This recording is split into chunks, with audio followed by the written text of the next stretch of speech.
The All-American Otaku Show.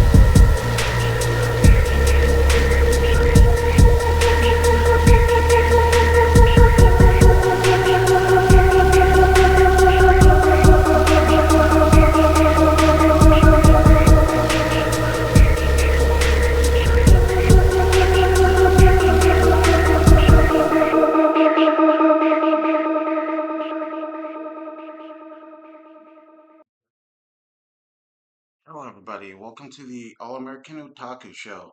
Today's episode is about Seinen. Seinen is a good subject because it encapsulates things for how anime fans grow.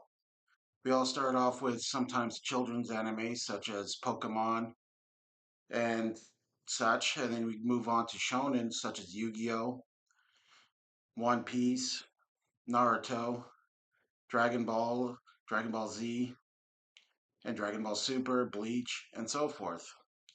And eventually, when you grow up, you want to go for more mature content that's not about school, even though there is some scene that are about school, or about more heroes getting bigger and stronger and fighting and stuff. One of the scene I'm going to talk about to start off is Tokyo Ghoul. Tokyo Ghoul is a scene that starts with this character called Kaneki, who gets thrown through a loop because he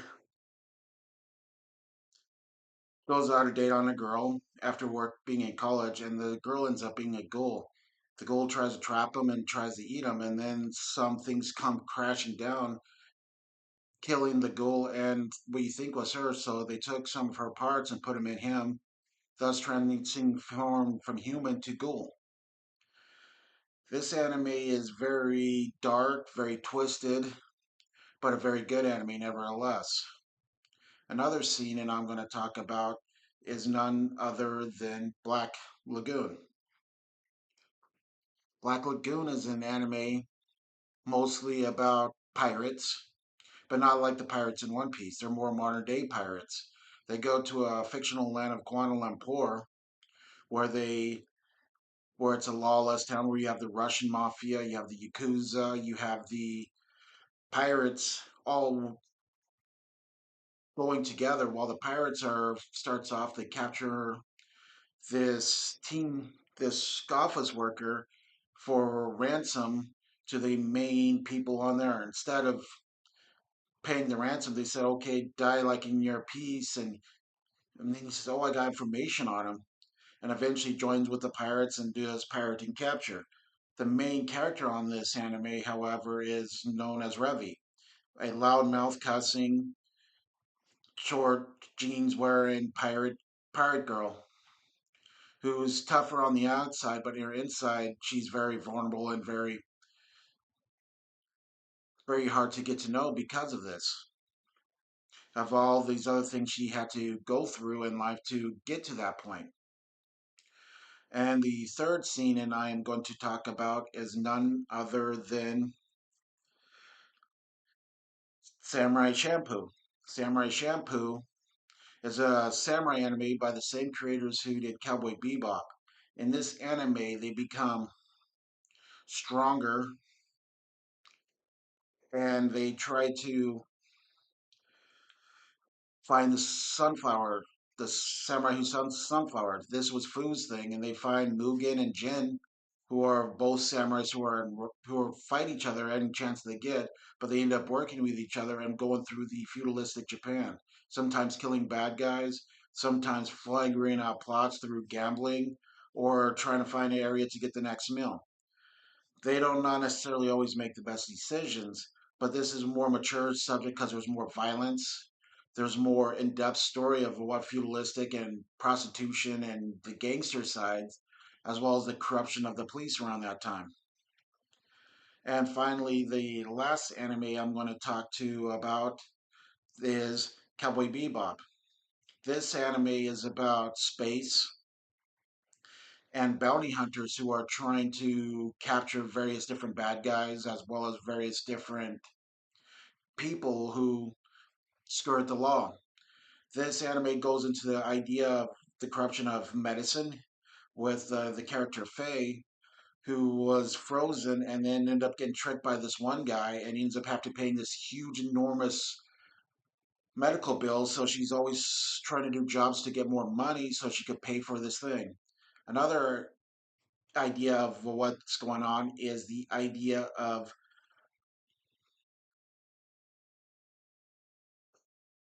Jack Black, who was a police officer who quit the police force so he could, because he found out being corrupted. They called him the Black Dog because they said once he sinks his teeth into something, he never lets go. And last of the main bebop crew is Spike Spiegel, who is a former gangster who joins and becomes a bounty hunter and who has kind of devious past, which it goes deeper into the anime, which I'm not going to spoil for you. And last but not least, there is Ed. We don't know if Ed's male or if Ed's female. She. They are very weird and wacky type character, but is an excellent hacker who ends up helping him out through most of his missions. And of course, there is Ein, the Yorkshire Terrier dog, who is also a data dog. Thank you. And here's Mr. Pat on his Seinen manga reviews.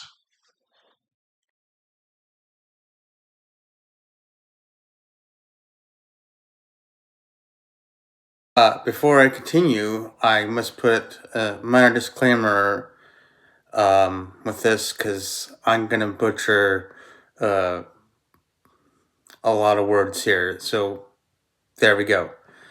I am doing what's called Seinen, which is the demographic is aimed at adult males.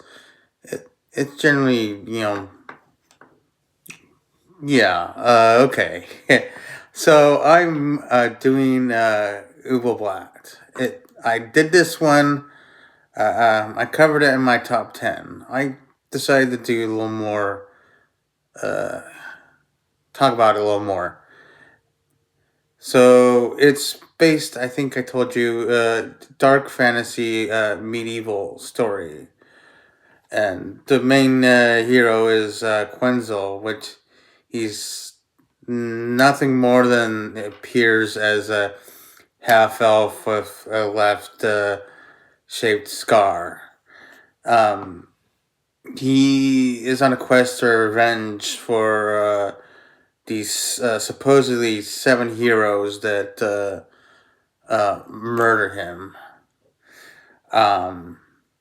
So on to a little more depth.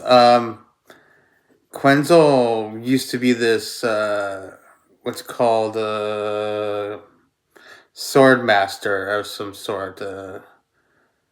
Called he's really has this ability to after perfection to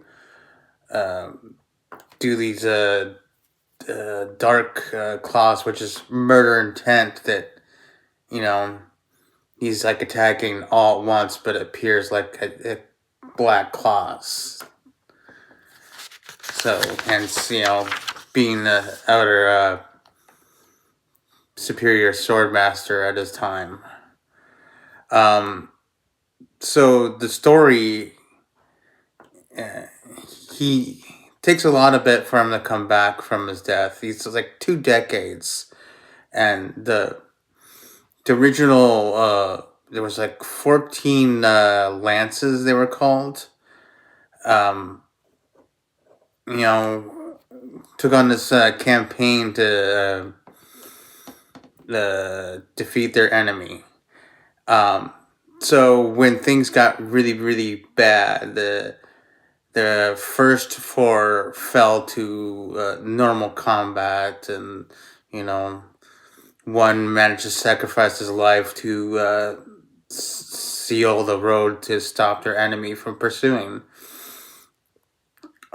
During that campaign, his name is again butcher name Azurek. I can't pronounce it.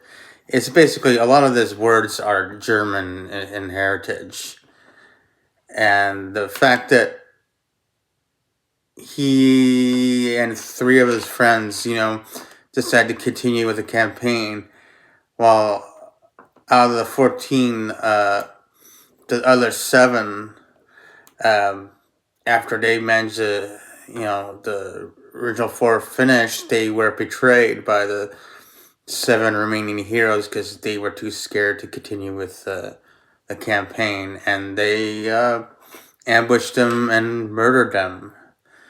And then the whole process was just it.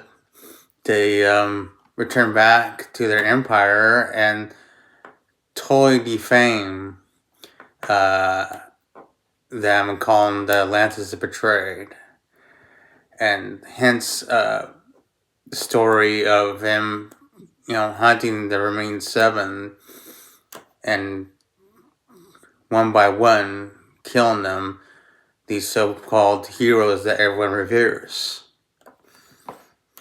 I recommend this anime. I give it about 8 out of 10.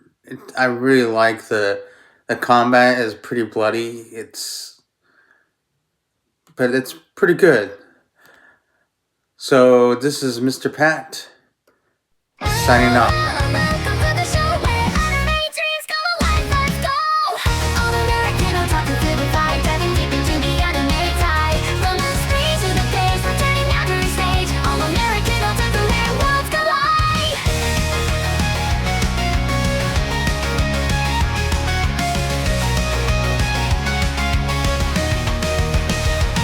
From the 90s till now, the passion's been real. Anime and manga, it's how we feel. Conventions and scenes, cooking up dreams. Japanese culture bursting at the seams.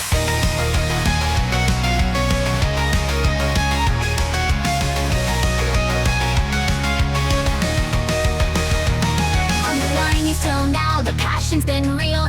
Anime and manga, it's how we feel. Conventions and scenes, cooking up dreams. Japanese culture bursting at the seams. All American Otaku to the vibe, diving deep into the anime tide. From the screen to the page, we're turning every stage. All American Otaku, their worlds collide.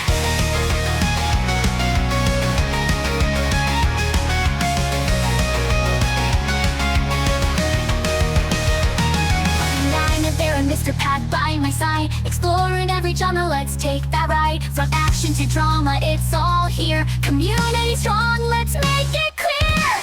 Otaku dreams, we're chasing the light.